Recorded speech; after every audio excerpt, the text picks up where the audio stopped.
most likely in harm's way. And I salute you. I've been a Blue Star dad for a long time, and I really love my Blue Star Mothers, and what a wonderful organization that is too. Are you a member of the Blue Star Mothers organization? Awesome, beautiful. Karen is also a small business owner and the host of conservative radio program Nice to Know on WSKV FM 104.9. Give it up for Karen.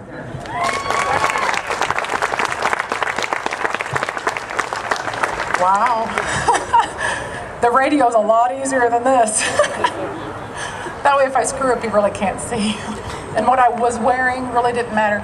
But anyway, thank you all for coming out here this evening. This really means a lot. And, oh, okay, sorry.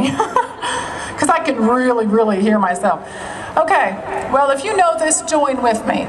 I, Karen Sebey, do solemnly swear to support and defend the Constitution of the United States of America against all enemies, both foreign and domestic. I will execute the office of citizen of the United States of America to the best of my ability, so help me God. Now the question is, will you?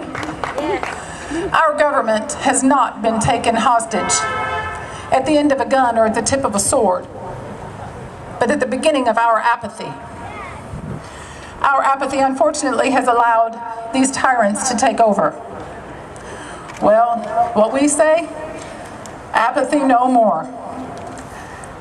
The American spirit is now renewed, our pride of country reawakened, and our commitment to the future of our great republic has been reaffirmed.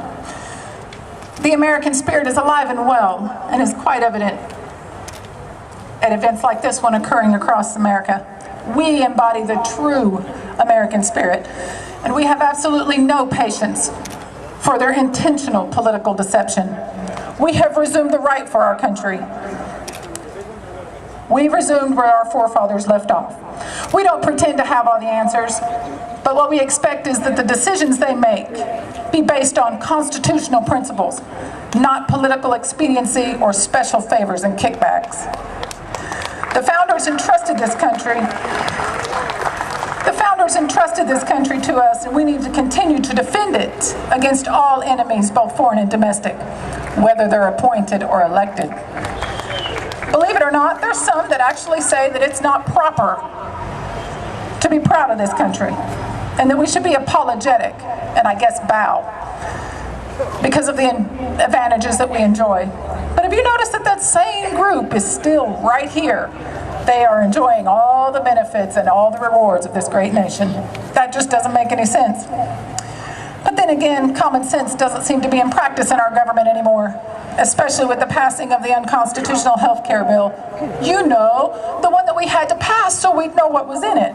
Oh, and surprise, it's full of it's politics and not on we the people.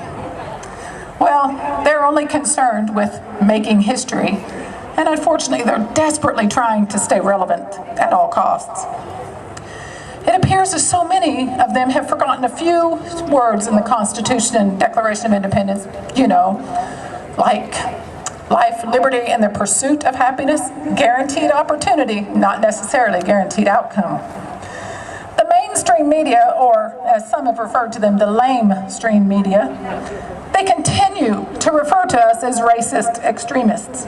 I guess for them, our requirement that our representatives read, understand, and follow the Constitution, that probably does seem extreme. But when I look out here at all of you, all I see is hardworking, patriotic citizens. And I believe the reason that they have such a problem with us is because we stand for the truth. And you know what? Say it with me. They can't handle the truth. They can't handle the truth.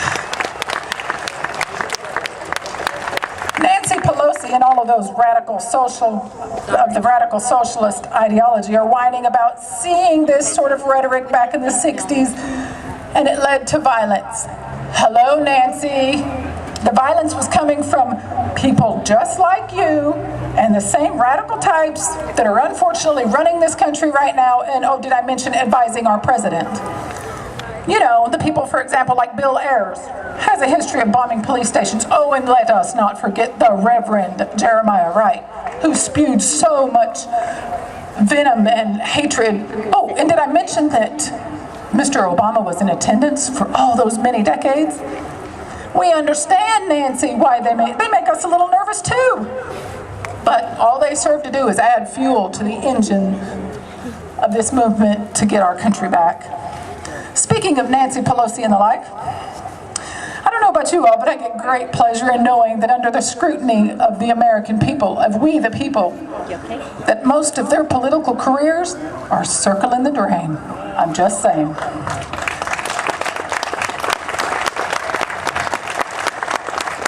Even though, like during the Revolutionary War, right now there seems to be a little chance of us to regain our independence and our state sovereignty from our overreaching and ever-growing federal government.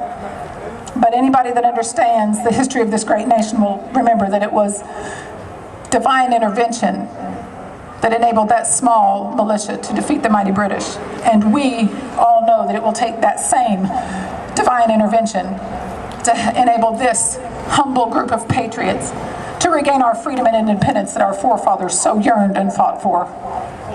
And after such a hard-fought battle for liberty and freedom, our founders never, ever would have envisioned that after only 233 years, the current leaders of our great republic would have conceived a plan to surrender our sovereignty.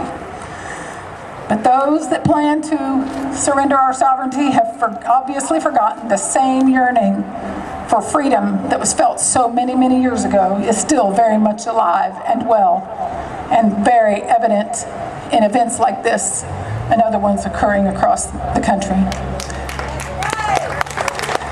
These groups are filled with moms and dads, Democrats, Republicans, independents, people of diverse ethnic backgrounds and religions, and some not even old enough to vote.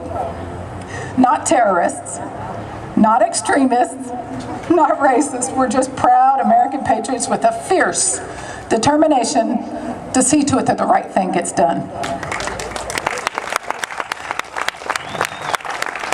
We're not demanding a level playing field or for the redistribution of anyone else's wealth.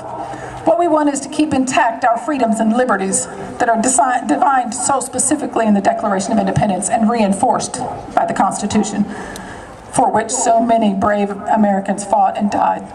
And it's up to us to not let their sacrifices be in vain. Even though there are extremists in all groups, we are not. We are the Rosa Parks of our time.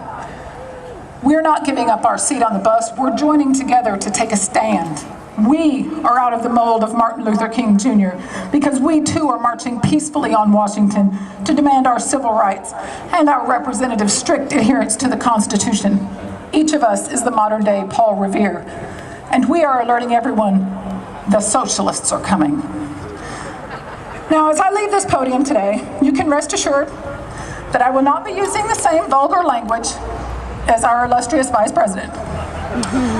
But yes, indeed, this too is a big deal.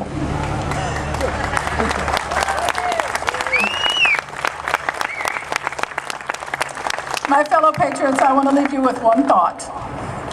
Now is the time for all concerned citizens to join in the defense of our great republic, our beloved country. Be angry and sin not. Keep the faith. We shall overcome.